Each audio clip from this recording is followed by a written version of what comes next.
Ashley, thank you very much for coming on the podcast. One of the things that we tend to do at the start is try and assess if the guest is a podcast listener. I don't know why, it's probably just for my own weird reasons. Do you listen to many? Now and again, yeah. So the Overlap is the main one I probably listen to. Then the other After ones. Potter's Pod, obviously. Potter's Pod. Yeah, obviously, okay. Of course. Yeah. But Overlap, Diary of a CEO and the High Performance Podcast, the ones I tend to listen to. And is that like one of those things where you're on your way into training, you want to focus on something, or you're on a long drive, or what's the... Usually long drives. If I'm like going back to London or on the way back up, it's usually the podcast. But on the way to training, it's always music. Okay, got to get yourself pumping. Yeah, exactly. Yeah. Bosson was saying about some of the songs that he listens to. And again, we made it hyper-local by saying he likes to have a certain song as he's pulling up into training. Oh, really? So he says he puts a song on when he's coming around the roundabout, you know, as if you're going to Clayton Wood. And he knows by the time that song finishes, he will arrive at training. Wow. Are you that bad? No, I'm not that bad. I just slap a playlist on, let it play through. Not fussed about the song. That's okay. Yeah. That's nice. So in this podcast, we're going to talk about, it's all about getting to know you better, talk about your career up until this point and all that kind of stuff. But we also go back to your childhood. We'll also talk about your time at Stoke as well. Growing up in and around Manchester, is it Salford? Yeah, born in Salford, yeah. So I think from around till about 5 years old I was in Salford, then moved to Charlton, which is just out next to near United's ground actually. So yeah, I grew up around there, just playing football all the time, to be honest. Yeah, it's the in place to live, isn't it now, Charlton? Yeah, it is. Yeah, it gets busy, and I don't know why. I don't see the obsession with it, but yeah, it gets proper busy for some reason. You've seen it change. Yeah. It's just full of bars, restaurants. It's a nice place, don't get me wrong, but I think it's overly busy. Yeah, big family. And quite a small family actually. It's my mum, my stepdad, and my sister at home, and I grew up with them. Yeah. Was your mum? She was fairly young when she had you, wasn't she? Yeah, she was 20 when she had me. So yeah, I got a young mum. Yeah, we've done everything together. To be fair, yeah, she's been my inspiration all my life, because I know for her it's probably tough growing up with me so young. And at one point it was just me and her at one point. So yeah, I think it was tough on her, but I think she's my inspiration throughout my life, and everything I do is for her. Best friend. Yeah, definitely.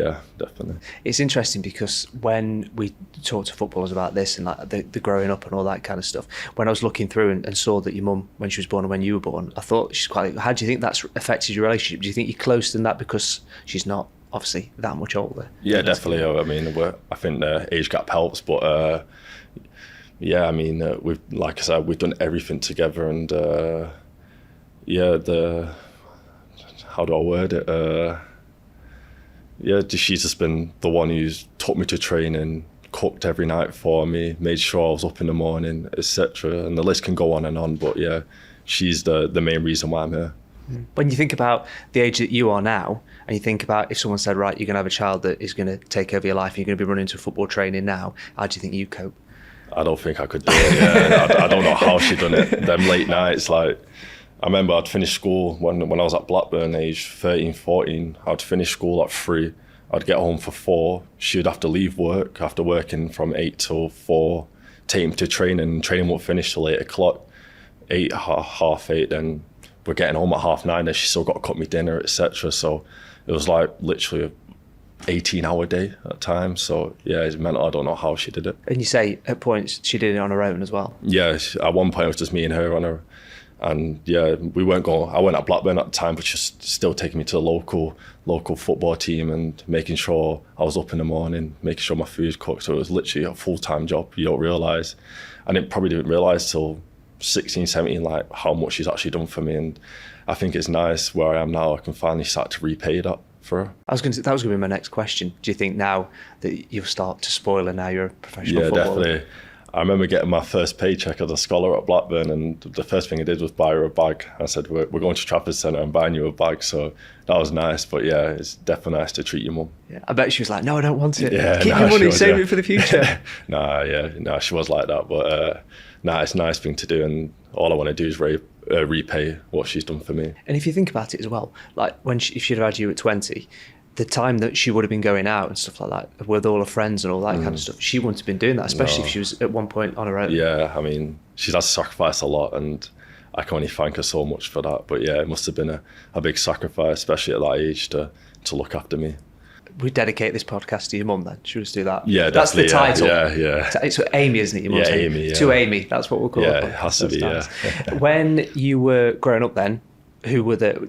Was it straight? Was it always football? Was that always the thing for you? Yeah, I was always kicking the ball around the house, probably breaking things around the house. And I remember when I used to go to my grandpa's house in their garden, used to have a nice garden, plant pots. They'd get smashed every week, but yeah, I think it's worth it now. Yeah. What were you like at school? Pretty good. Yeah, I took it quite seriously. To be fair, yeah, I was very switched on. We get people that come on this podcast, footballers, and they say, "No, I was always convinced I was going to be a footballer, so I didn't really listen at football." That wasn't you. I didn't listen at school. That wasn't you. I took both seriously, yeah, because I'd start thinking backup plan. It's not always guaranteed, so I took it quite seriously. So you've always got a backup option. Who drummed that into you then? Probably my mum. Yeah, I mean, bit of myself, bit of my mum, making sure just staying out of trouble, making sure I'm in a routine. Schoolwork, football. So making sure, yeah, I'm consistent in that aspect. Were you always a standout player? Like, were you always the player in your age group that was the one that you could say, oh, he's going to be a professional? Probably not. I probably didn't get there till I was about 15, 16, because I didn't join an academy till I was 12 years old. So I was never like the standout player, but it's probably 15, 16. It's probably down to my growing, because I struggled a lot with growing pains, and I was very uncoordinated. They used to call me Bambi on ice at one point, because I just literally couldn't move on the football pitch. I was struggling to run, but I'll probably say about 15, 16 is when I started to realise, like, I'm getting a step ahead here. Always a defender? Started off as a winger, actually. Yeah, my local team, I was a winger then. I think I shot up a bit, and it was like, there's no way you can be a winger now. You got to go back to centre back. You're too obvious. Yeah. You're not sneaking in at the back post when you're 6'4". No. Yeah, always, since 10, probably a centre back. Yeah.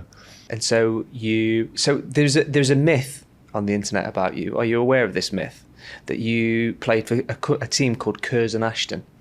No, they were our biggest rivals at the time. So this is one of the reasons why you never trust Wikipedia. Yeah. But on your Wikipedia entry, you said that you played for Curzon Ashton for many years, to the point where I rang Curzon Ashton in preparation to this, and they were like, I don't think he's ever played here. So yeah, no, that is a myth. It's called TSC United, so Total Sport Coaching. Yeah, that's where I started. Never played for Curzon Ashton. In fact, we used to play them in the final every year, and it used to be heated. So if anything, that's like an insult to you, saying that you played for Curzon Ashton. I need to get that changed, to be fair. If you are listening to this podcast now and you can go onto Wikipedia and you've got like the editorial rights on Wikipedia, if you can change it to make sure you play for TSC and not Curzon Ashton, that'd be much appreciated. Yeah, I need to do that, yeah. And then if you can put Told Potters Pod, that's true, then that'd be nice, wouldn't it? Extra promotion for the podcast, Ash. Definitely. It's not just thrown together. That's how we do it. Yeah. So you're playing for your local team, and then all of a sudden you realise that Blackburn are interested. Yeah. It was a mad time. I remember talking to my mum the other day about this, because I think my first trial was with Oldham. So I went to Oldham, but like I just never felt it was for me. So I spent about 5-6 weeks there. Then just thought, we'll leave it there. This had been like mid 2010s, wasn't it? Yeah, around then, yeah. Then was at Man City Select, so the one before the elite level. Was going there weekly. That probably helped me, seeing what it's like to make it. Then Blackburn came, and we remember turning up, and it took my mum an hour and a half to get there from Manchester. And I remember thinking, is this what we want to do for the next 5-6 years? Then I remember going back, and we had a chat, and we thought, this is not for us. Then we got a call again off Blackburn saying, like, come on, just give it a try. Then spent the 6 weeks there and got in. So then we thought, this is the time to knuckle down now, because it's obviously a big commitment for my mum. What did your mum do at the time? She was a HR payroll. So she worked in Hale. So getting out of Hale at 4 o'clock is madness. Trying to get onto, what motorway is it? Is it M60, I think it is? Yeah, M60 to M65. Oh, it's madness. Like doing that 3-4 times a week. And there's no guarantee in the nicest way possible. I'm sure you're very good. But your mum's done a full day's work, and in the nicest way possible as a professional footballer, that might not be something that you are too familiar with in the nicest way possible. Yeah. And then, so she finishes that, and then she goes, right, come on, we've got to drive an hour and a half in the traffic. In the traffic, yeah. it's mental. I don't know. I really don't know how she did it. Looking back, it's such a big commitment, especially, and I had a little sister at the time as well. Sometimes I can't remember how old she was. She was very young, 4 or 5 years old, and she would have to come as well. So she's spending 4 or 5 hours in the car on a DVD player trying to keep her entertained. So yeah, looking back, it's you wouldn't have felt guilty at the time though, because you wouldn't know any different, would you? Whereas now, I imagine looking back, now I can realise, but back then you don't realise how big of a commitment it is, and yeah, I still don't know how they did it to this day. Really don't. So you get into Blackburn. What was your first initial impressions like being at that club? Because obviously it's got such fantastic history. You go to Ewood Park, and it's like, in the most respectful way possible, I always think going to Ewood Park, it's like walking back in time, because they've obviously had such great success in the late 90s, but it's like a shrine to all that when you go in there, isn't it? Yeah, definitely. It's, first of all, it's a fantastic club. The amount of players who have come from Blackburn is amazing. Like, most recently you got Adam Wharton, you go back, you got Phil Jones, but you don't realise till you actually step in the building how great they are with young players, developing young players. And I immediately felt that as soon as I went there, was how great of a club it is for developing young players. Wasn't Mike Sheeran your person in charge of your under-18s? Under-18s and 21s he was, yeah. He was at Stoke, weren't he? Yeah. So yeah, he was great with me. He's the one who pushed me up. I think I was 15 when I made my 18s debut. Then when he moved 21s, he took me with him to the 21s group. So he's the one who like stepped me up, kept stepping me up a level. Have you spoken to him since you've been at Stoke? No, I haven't, but I heard he was on was it the Leicester game? I think he did. So my mum said he said a few nice things about me, which was nice to hear. But I do need to get in touch with him. It's been a while. We can put you in touch. Yeah, all definitely, thanks to Potter's Party. Yeah, definitely. Yeah, it'd be great to speak to him. So you turn up at Blackburn. At what point did you notice kind of the step up from playing with your mates to being in a club like that? I didn't really notice that at first, because when you're playing for your local team, it's a bit of fun. You know what I mean? Just your mates. Even when I went into Blackburn, I didn't take it as seriously as I should have.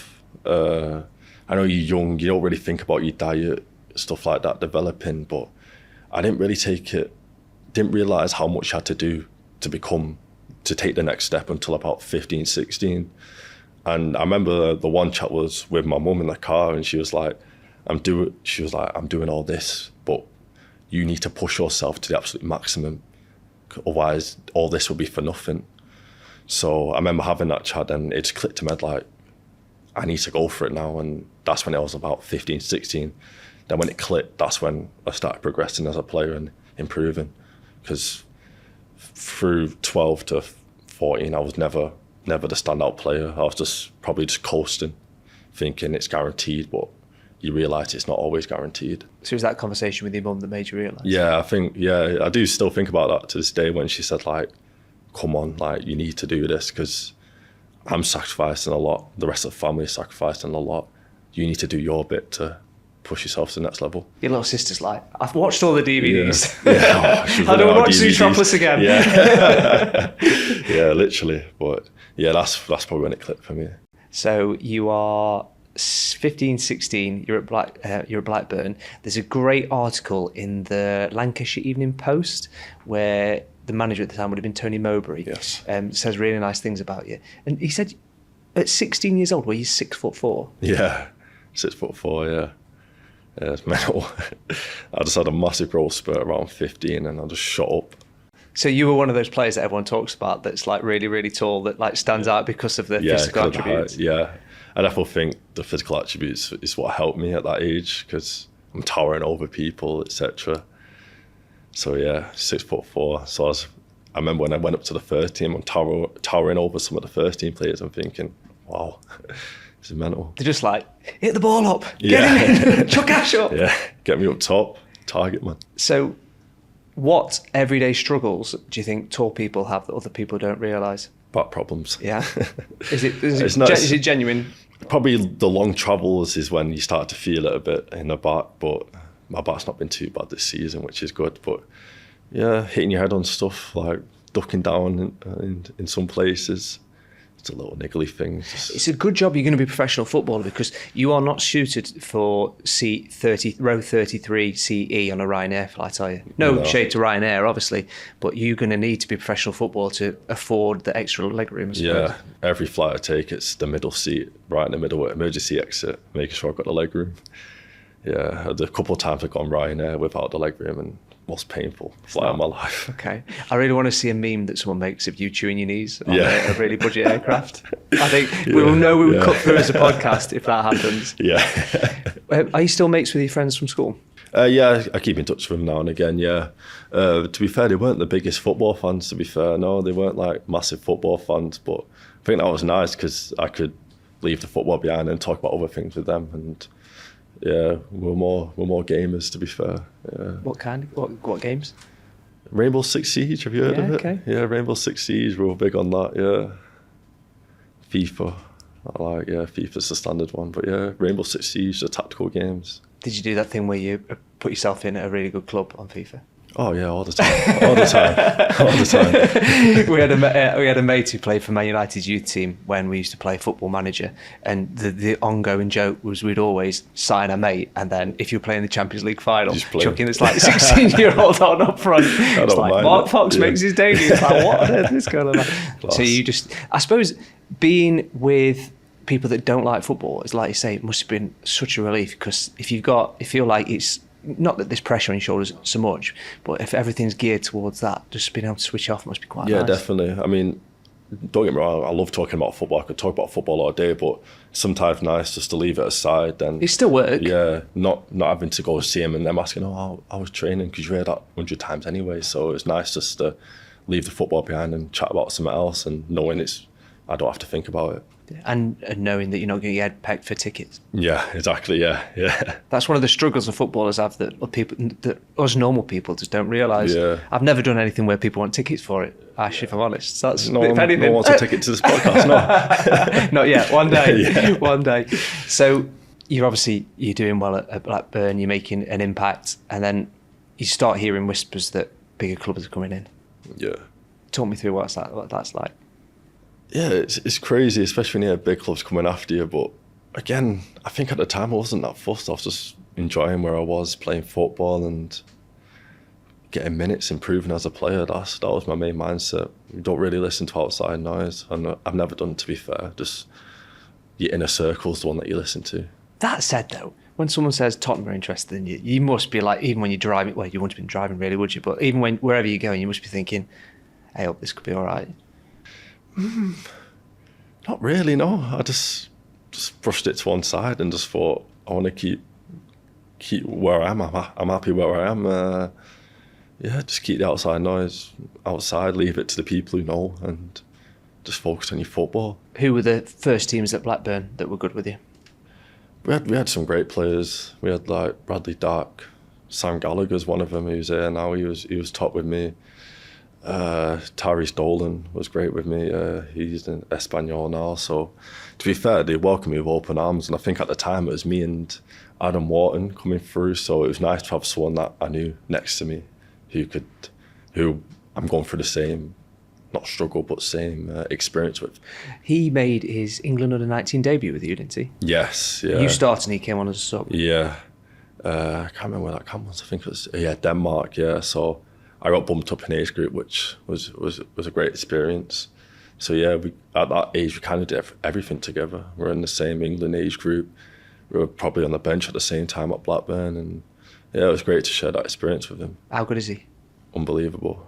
He's unbelievable footballer. You can see now he's playing for England. He's got the biggest clubs in the world after him. So yeah, he's an unbelievable footballer. Do you remember the first time you met him? No, I don't. I don't want to make it like poetic, and I think, I remember him picking up the ball, and I realised he was going to play for Real Madrid. But like, do you remember any early impressions?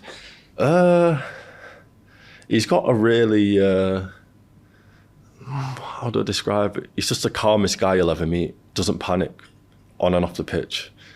You give him the ball, he'll find a way out. He'll see things that no one else sees. So you knew if you're giving him the ball, he's going to do something with it. But early memories is not really early memories. I just remember thinking he's so laid back. He's the most laid back guy I've ever met. Is he big into his gaming? In Diggs, he was, yeah. He was always on FIFA. Diggs was strange. We had 24 lads in one building. That's the way they did it at Blackburn. 2 house parents, 24 lads. So we used to do like, I don't know, pro clubs. You know what I mean? Like all in the same corridor, leave the doors open and screaming to each other. Like, so yeah, it was good. Is that when you were 16 then? 16, yeah, 16. I moved into Diggs for 1.5 years. And as soon as I drove, moved back up. Can we back to my mum's cooking? Yeah, literally. But yeah, Diggs at Blackburn, it was fun times. Got into a lot of trouble, but yeah, it was great because I think Diggs nowadays you're with house parents now, aren't you? And it's like 2 lads to 1 house, but there it's like dorms, 2 to a room. You got a curfew, stuff like that. So yeah, it's really fun time. I really enjoyed it. But help me understand what that's like then. So is it a massive house? It's basically like a student flat, effectively. Yeah, so it's like a massive building on the training ground site.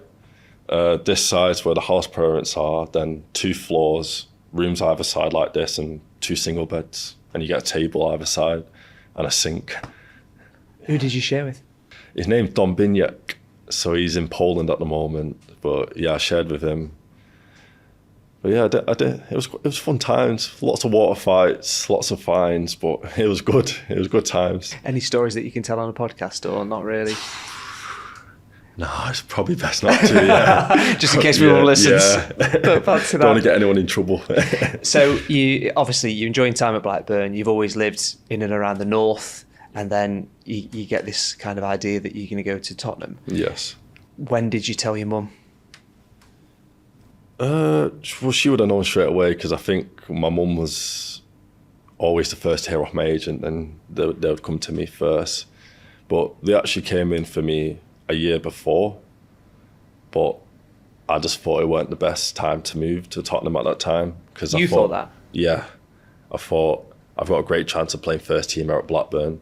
If I go to Tottenham, am I going to be 18s, 21s? Am I going to be able to be in around the first team? So I made that decision to stay during that year. And I think that year picked up 14 appearances, which for a 17-year-old was amazing. It was a great experience.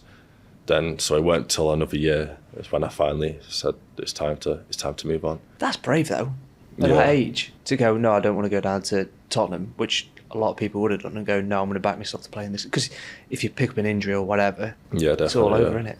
Yeah, definitely. But I don't know, I just had this feeling where if I stay an extra year, and you sometimes hear, oh, why didn't you go, Ash? Like, why? But I just thought, I'm happy where I am. I'm developing really well. So if I stay another year, then pick up, 10 champ appearances, then it's only going to improve me as a player. You'd rather play 10 champ appearances than 30 PL2 games. So that's the decision I made, and you could say it worked out. What did everyone say to you when you said that? What did Tottenham say? Tottenham, I think they were a bit disappointed to begin with, but at the end of the day, it's where am I going to develop best as a player? And at the time, I thought it was Blackburn. And also, had you spent much time in London? No, it would have been my first time in London, yeah. But yeah, I'm comfortable. I'm still young. I'm 17 years old. There's no need to rush. If they think I'm good enough, they can come back a year later, and they did that. So that's when I decided to make the move. I love it. That's confidence. Yeah. One of the things that I did enjoy when I was looking into this conversation was your move to Tottenham was announced by Fabrizio Romano. Oh yeah. That I know your mates aren't football fans, but that must have been one of those moments where you're like, It was mental. It was crazy. That's because he's the one announcing the big transfers. So yeah, it was crazy to see. Like, you don't realise how big of a move it was until you went on social media and seeing everyone's comments.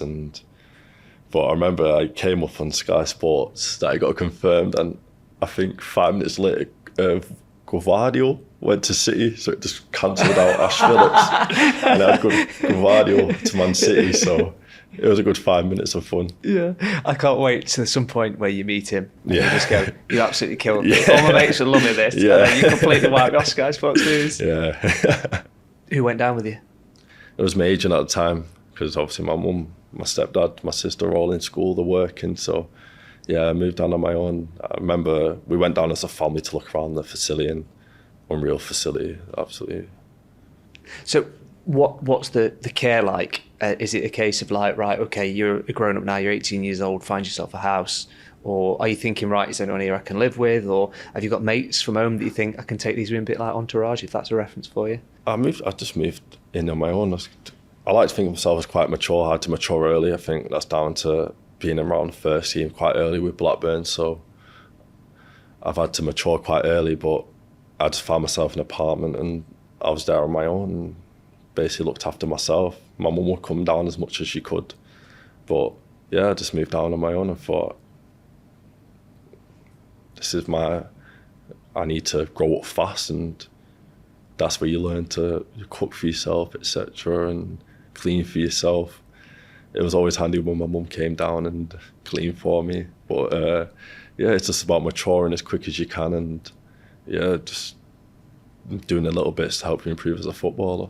Because, again, don't take this the wrong way a lot in this conversation, but at 18 years old, obviously people up and down the country, a lot of people listening to this podcast will have, at 18-year-old, gone to a different part of the country, but they're going for university. You're moving to one of the biggest clubs in the country, like one of the most well-known clubs in the world, and you're all of a sudden, you're on your own. I imagine it's the first time you're cooking for yourself, it's the first time you're cleaning, first time you're using the washing machine and all that kind of stuff. That first night when you switch your phone off and the lights go out and you're lying in your new apartment for the first time. And I'm not trying to make it out as if it's some kind of woe is me story, because you're loving life, but that must have been a moment where you're like, I'm a long way from Salford.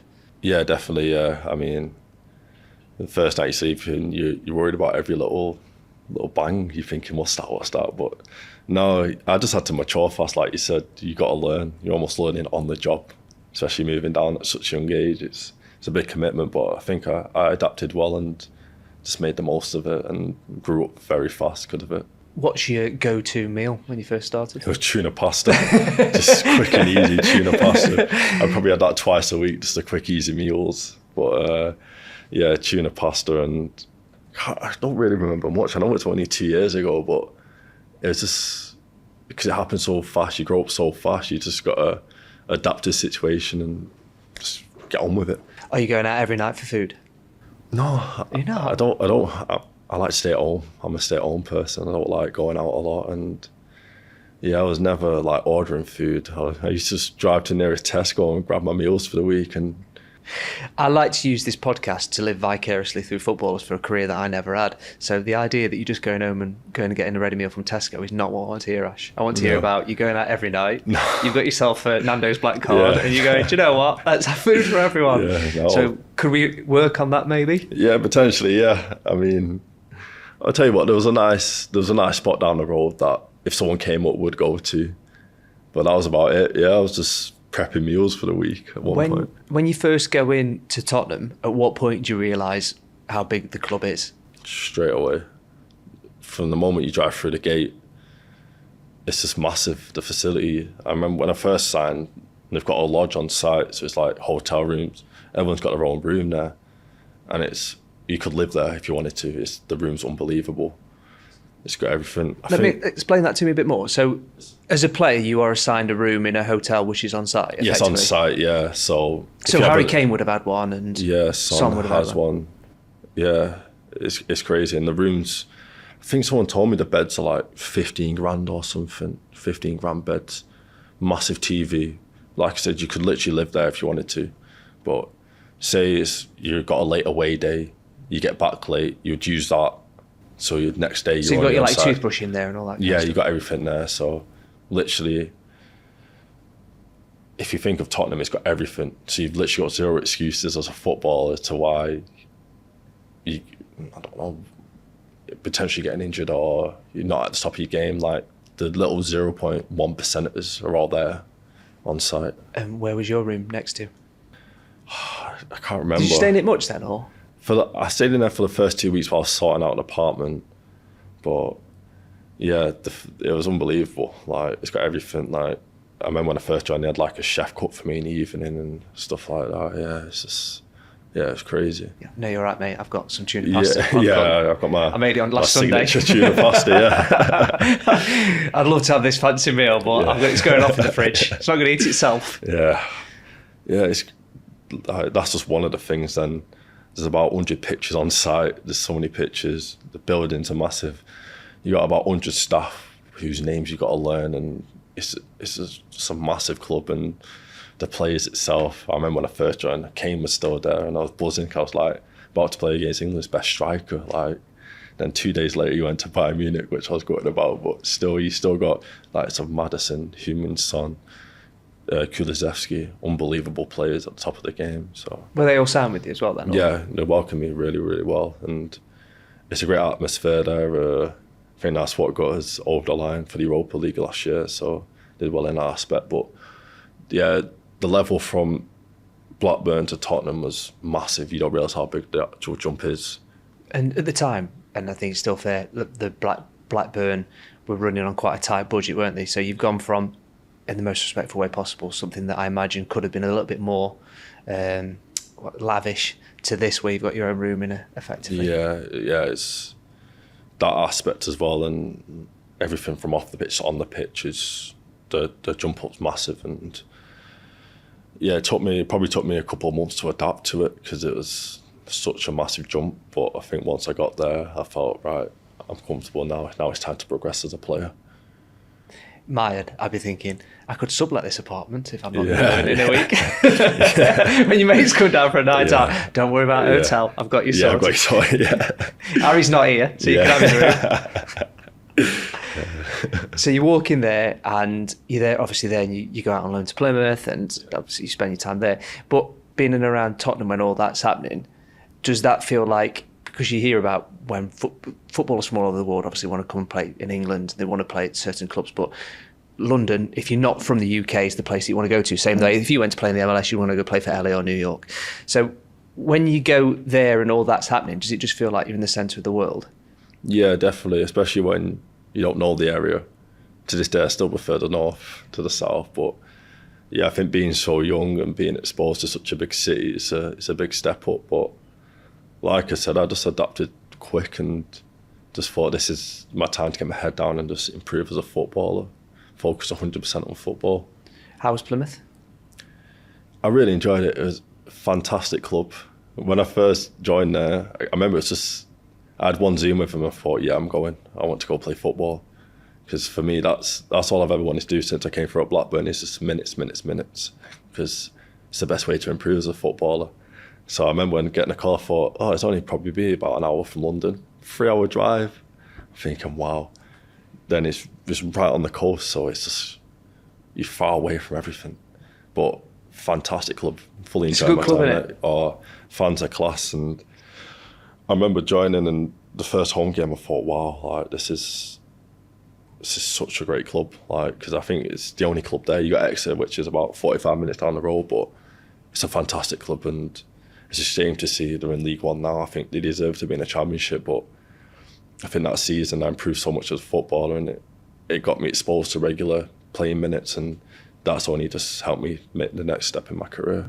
So you go back to Tottenham. It'd have been Big Ange, wouldn't it, manager at the time? What was he like? Really, really great manager.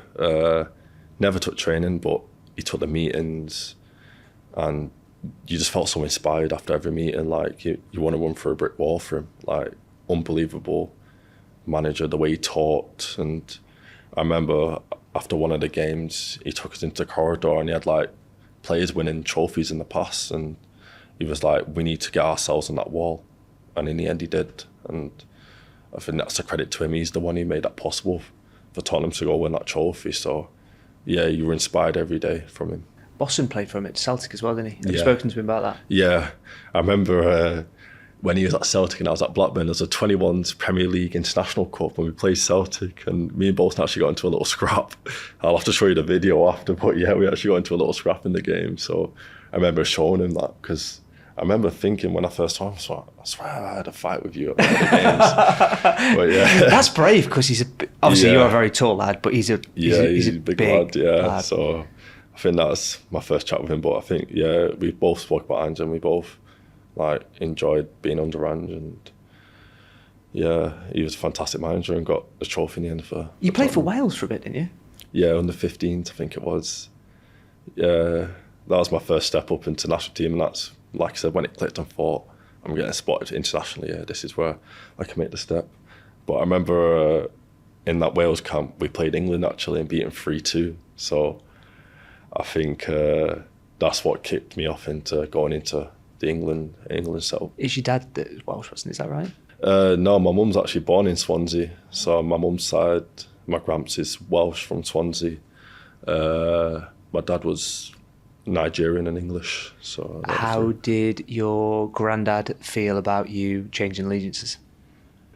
He wasn't too solid about it, actually. He always thinks I can still play for England. So I think he's happy, but I think either on England or Wales, he'd be happy. Yeah. Do you realise there's a photograph that Stoke fans will very much like on your Instagram? Yes, me and Emery. Yeah. Yep. I think it was one of my first posts, yeah. It is, yeah.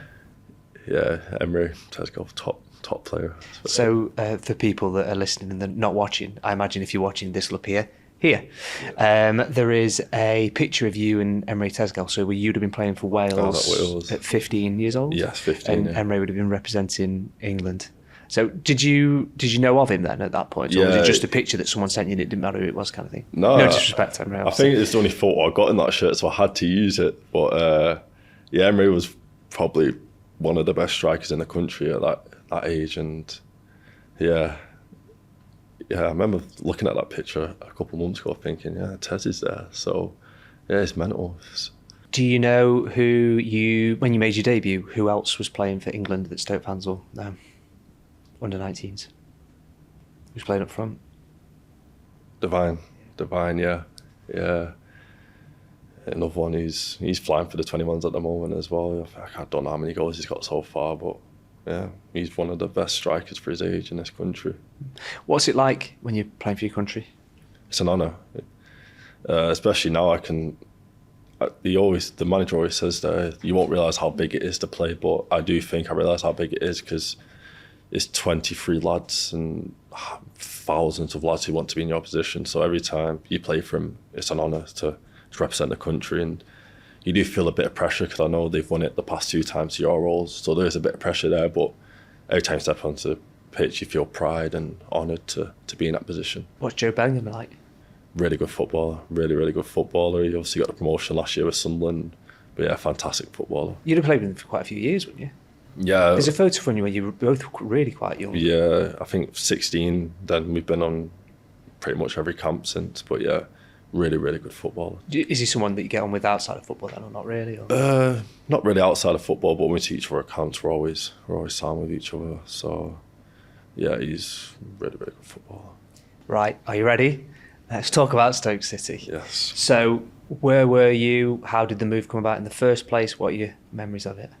Was a Zoom call again. I think I made the decision to go on loan again after pre-season ended. So I had a good pre-season with Spurs, but I thought I won another 30, 40 games and they presented a really good development plan for me. And I thought this is the right place to improve, and that's when I made the move. And I also thought back up north is perfect for me. My family can come and watch me, and yeah, I've not looked back since. It's been probably my greatest loan move that I've chosen. So on the Zoom call, where were you? Do you like dress up for it? I like to think of you like putting a shirt and tie on. No? I was actually back at home at Manchester. I came back after I had a day off, so I came back to Manchester to see my family, and I remember rushing back and thinking, oh, I've got a Zoom call. It happened in the space of half an hour, so I remember setting up my iPad, nice jumper on. Yeah. Making sure. Did you get the iron out, did you? My mum did. Yeah. Nice one, Amy. Yeah. See, dedicated to your mum. That's what got it. That's what got you moved. They are. This second headline, ironed jumper got me man. Yeah. They are all the headlines. See that in this Sentinel? Yeah. Look forward to it. So you decide, right, okay, you think, right, I'm going to go, I buy into it all, and you turn up at the ground, you turn up at the training ground. And who's the person that comes up to you straight away that is sound with you? Obviously I knew Tez, so Tez was still there. And Gally just signed, I think Gally signed, was it last year Gally signed as well? So I knew Gal as well, so obviously I had a few familiar faces, so that settled me in straight away. I think Tommy might have still been there, Tommy Timkin as well, so he's the one I grew up with England age groups with, so yeah, they're probably the 3 that I was comfortable with when I first joined. First impressions of the club? When I first obviously got into football. Stoke were always in the Prem, so that's the first thing I thought. This club is a Premier League club, and even from the facilities at the training ground, I think it's a Premier League club, deserve to be in the Premier League. So that's probably my first thought. It's like, we're underachieving here. Like, we should be at the very top. So that's probably my first thought of the club. Everyone tells me that your relationship with Ryan Shawcross, your smile tells me everything I need to know. Tell me about it.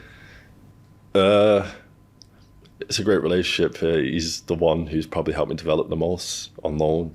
He's the one who sits down with me after every game to go through the game, and I don't know how many appearances he's got in the Premier League, but when someone's got that many appearances, you have to listen to him, because he's the one who's going to ultimately get to where I want to get to, which is a Premier League footballer. So I think definitely I've improved a lot since working with him and developing every day.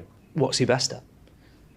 It's just the defending, like being in the right position, working on my positioning, what I need to do to get the edge on the attacker, and that's probably what's helping me progress as a footballer, is listening to him and taking on his advice, and after training and getting the extras in with him. And yeah, definitely.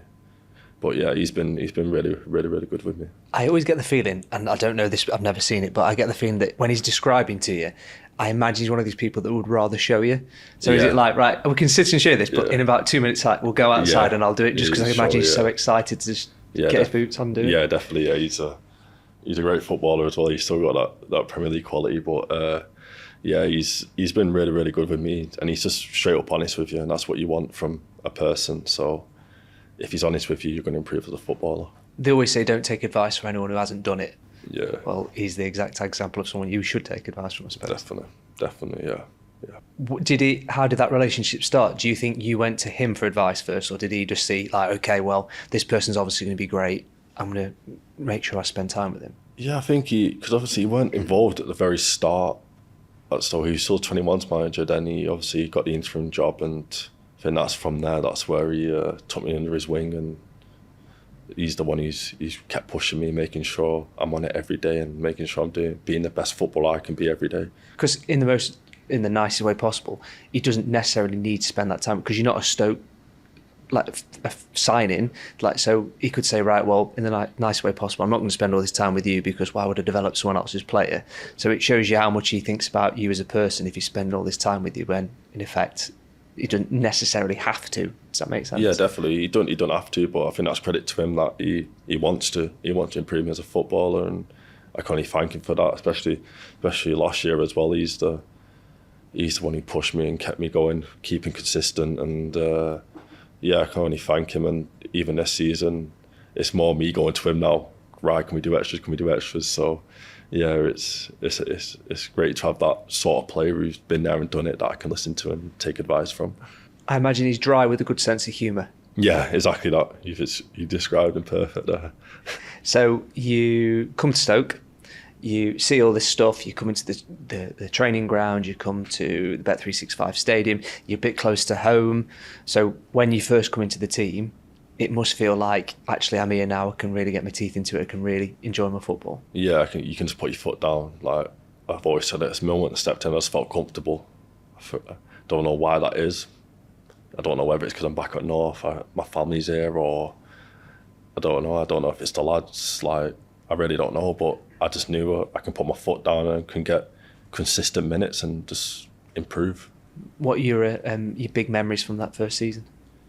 Big memories, probably my first goal, scoring away, and probably, I know it's not an achievement, but staying up on the last day, because you don't realise how tough the championship is. Like, results can easily change, so probably just finishing the season. And yeah, I remember celebrating with the fans on the final day, which was nice to give back to the fans, because they've been fantastic with me throughout the season, always give me praise. And yeah, I think that's the big reason why I came back for the second season. They always say don't fall in love with a lone player, but Stoke fans seem to really like you. Yeah, it's a great feeling. I think that's what gives me confidence on the pitch, knowing I've got the backing of them, and you don't realise how much you need them, because if they're behind you, it only helps you improve your game. So I can only thank them for that. When Mark Robins comes in?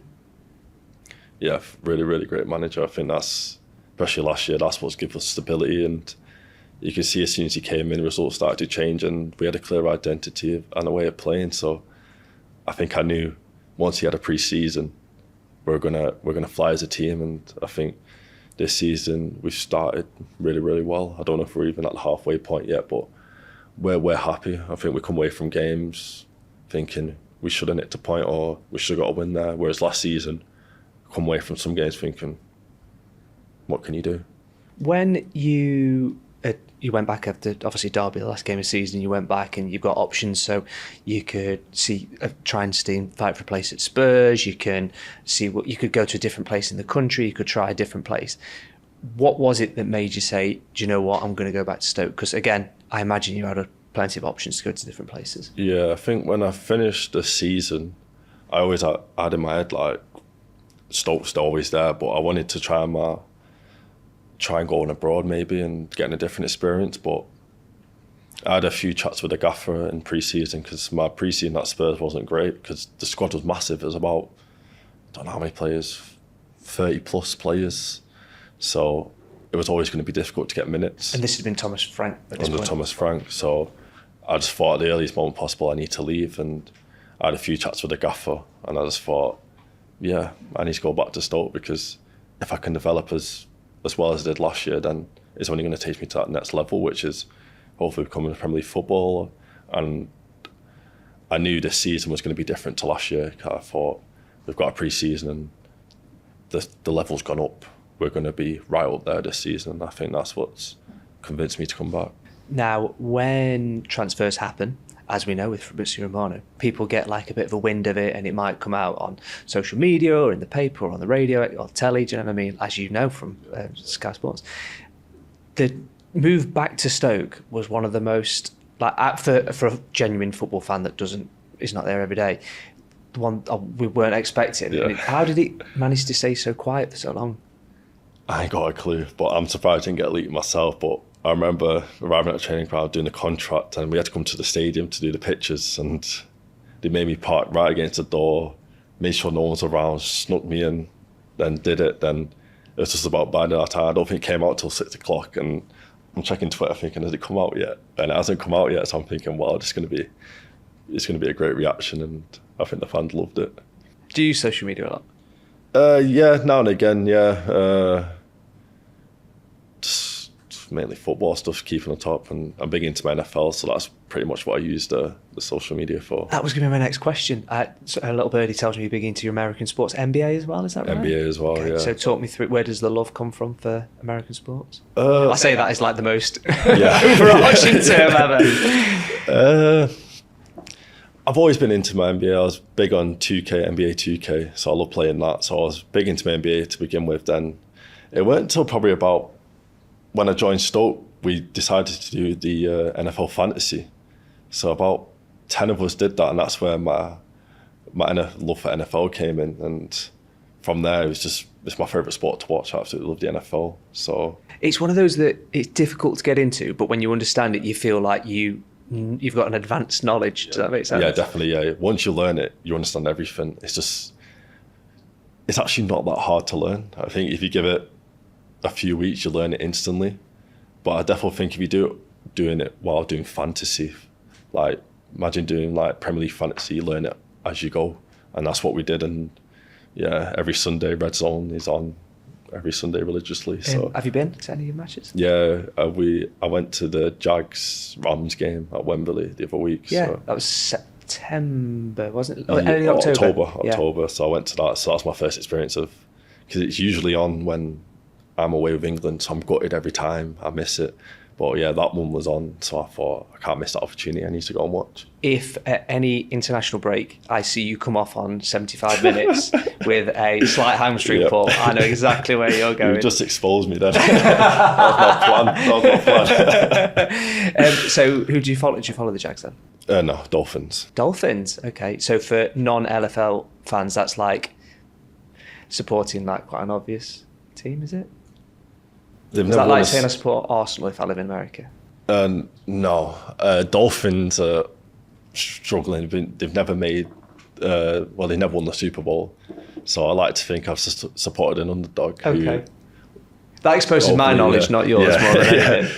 Yeah, they're not great. This season's not been great either. So I don't know. I probably support them for the jerseys. I think I like the jersey colours and stuff like that. But yeah, they're not the greatest of teams. But there's always, you get a hope for 3 weeks and they're terrible for 7 weeks. So there'll be a whole generation of people listening to this podcast now or watching that will know the Dolphins from Ace Ventura, and then that will be their knowledge of that. Yeah. Do you know Ben Wilmot goes to see a lot of American? Well, he's been in the past. Yeah, he's been. Yeah. Do you not fancy going on one of his little road trips? I'd love to go to America. I'll just invite you on holiday with them. I don't know if you want to or not. You've asked a question for me. Yeah, I'll sort it out for you. Yeah, well, I mean, he's in the fantasy league as well, so we're all massive into it. Every Sunday we're in a group chat just talking about the NFL, and we're actually in playoffs at the moment on the fantasy app. So I think I got Gally this weekend in the semi-final.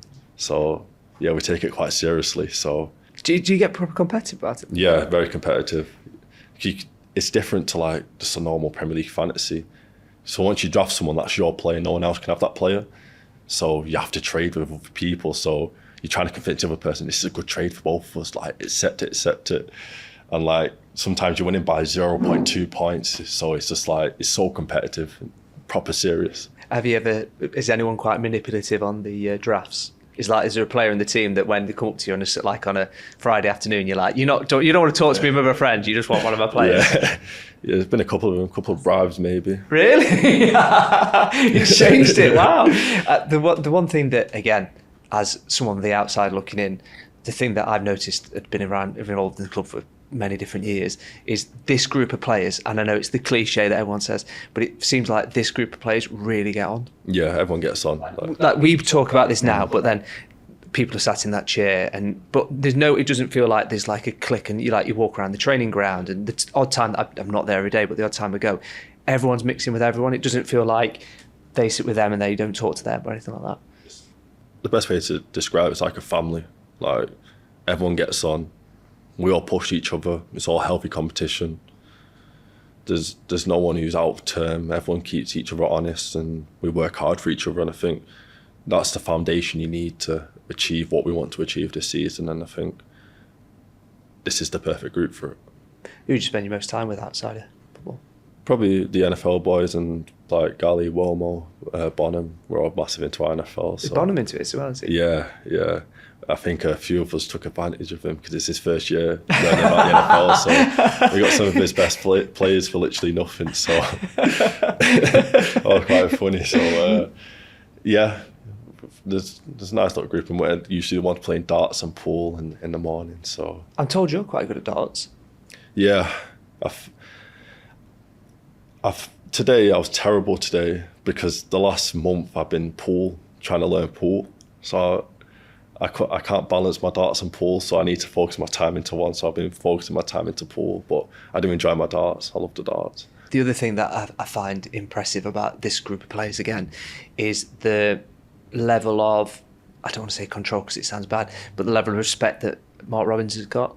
Whenever you see, like, let's say that you know that there's a meeting that starts at 8:45, I've been at points where I've seen people literally running past to make sure they're there on time. Is that like, I don't want to say old school because it sounds disrespectful, but like that level of respect that he's got, Mark Robins? Yeah, we all got respect for him, and when he says a time, you got to be there on time. But I do think part of that is Frankie's fines on a Friday. So if you're late for a meeting, it's a bit of cash coming out of your wallet on a Friday. I bet you're quite good with times and stuff like that. Yeah. You don't want to get fined, so I'm there 5 minutes early if I need to be. You've got to buy bags for your mum. You don't want to give it exactly. Yeah, you can be going to somewhere else. So I think the running is obviously the respect for the gaffer, but also Frankie's fines. Level. Yeah. So the rest of the season, then, I appreciate there'll be people that are listening to this now at different points, but we're recording this in December of 2025. Have you, and again, this is the only football podcast where it feels like we apologise for asking football-based questions, but do you look at it and think, right, well, I want to make sure I'm involved with this many clean sheets, I want to make sure I get this many goals? Do you look at it like that, or do you just take it as like a bunch of 6 games? I think as a team, what we've done this season is take it in blocks. So we look at the next 8 games, and there's a target of clean sheets, points that we need to achieve, and obviously we've got to take each game as it comes. But I think as a defence, we obviously focused on the clean sheets, making sure we get in the next block we get 4 or 5 clean sheets, and obviously a clean sheet wins games. So it's about taking each game as it comes and making sure we achieve our points target for each block. Thank you very much for coming on the podcast. Have you still got the place in Tottenham now then, even though you're not there? No, I don't, I was going to say I'm going to London next week, there's a chance I can... maybe. When you're back there? I could sort you out, maybe the lodge at Tottenham. Perfect. Fantastic. Thank you so much for coming on. Thank you for having me. Pleasure. Thank you. Really enjoyed it. Thank you.